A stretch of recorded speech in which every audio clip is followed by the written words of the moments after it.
Have you ever heard a voice in the dead of night when no one else was supposed to be there? A whisper so chilling, it makes your heart pound and your mind question reality.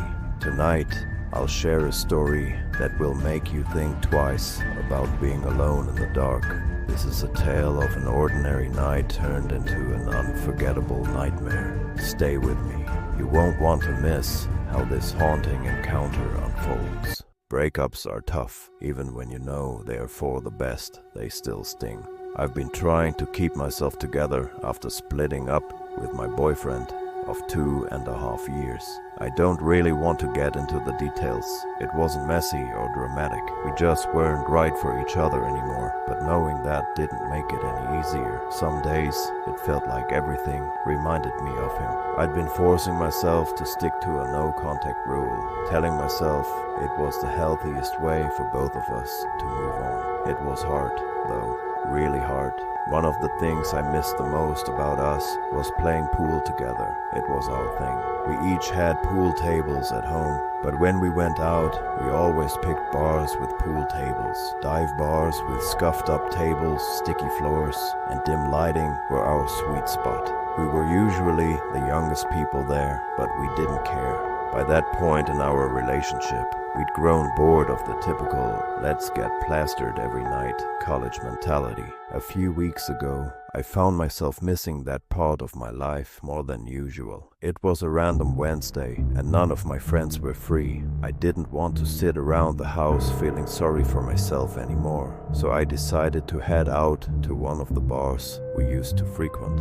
I told myself it wasn't about nostalgia. I just needed to get out of the house. The bar was exactly as I remembered it. Dim lighting, worn-out stools, a jukebox humming softly in the corner. The familiarity was comforting, but it also stung. Memories of us came flooding back, and I almost turned around and left, but I forced myself to stay. After grabbing a drink, I wandered over to one of the pool tables and started idly chalking a cue. I wasn't sure what I was planning to do. Playing alone would have felt odd. Luckily, my question was answered when a guy walked over. He was maybe in his mid-20s, the only person in the room even close to my age. He leaned against the table and asked if I was up for a game. I nodded and told him to rack 'em up.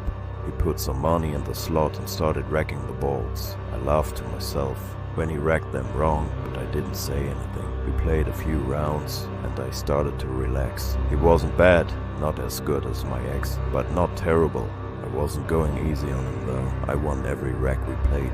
By the fourth game, he popped the question, "Want to come back to my place?" The question caught me off guard, but I couldn't say I was too shocked. I froze for a second before shaking my head. I tried to make it playful, saying, "You'd need a second date for that." In truth, I just didn't want to move that quickly. It seems I didn't do a good job turning him down though, because his entire demeanor changed. His smile dropped and he started scowling. He muttered, "Are you serious?" before grabbing my wrist. My heart raced as he gripped me tightly, muttering something about how much money he'd spent on drinks. Before I could react, he snatched my purse. I froze. I'd never been in a situation like that before. Terrified, I couldn't even scream. Thankfully, a couple of older guys at the bar noticed what was happening and stepped in. One of them told the guy to let me go. The guy glared at me, muttered something under his breath, and threw my purse back onto the table before storming out. Shaken, I thanked the older man profusely, but decided that was it for me. I called an Uber and left the bar. As I got home, I rummaged through my bag for my keys and impulsively checked my phone. That's when I saw it. The notification that read, "AirTag found moving with you." If you love spine-chilling stories like this, make sure to hit that subscribe button and turn on the notification bell. That way, you'll never miss another unsettling tale. And if this story sends a shiver down your spine, give it a like and share it with someone brave enough to handle the scare. Let's dive in.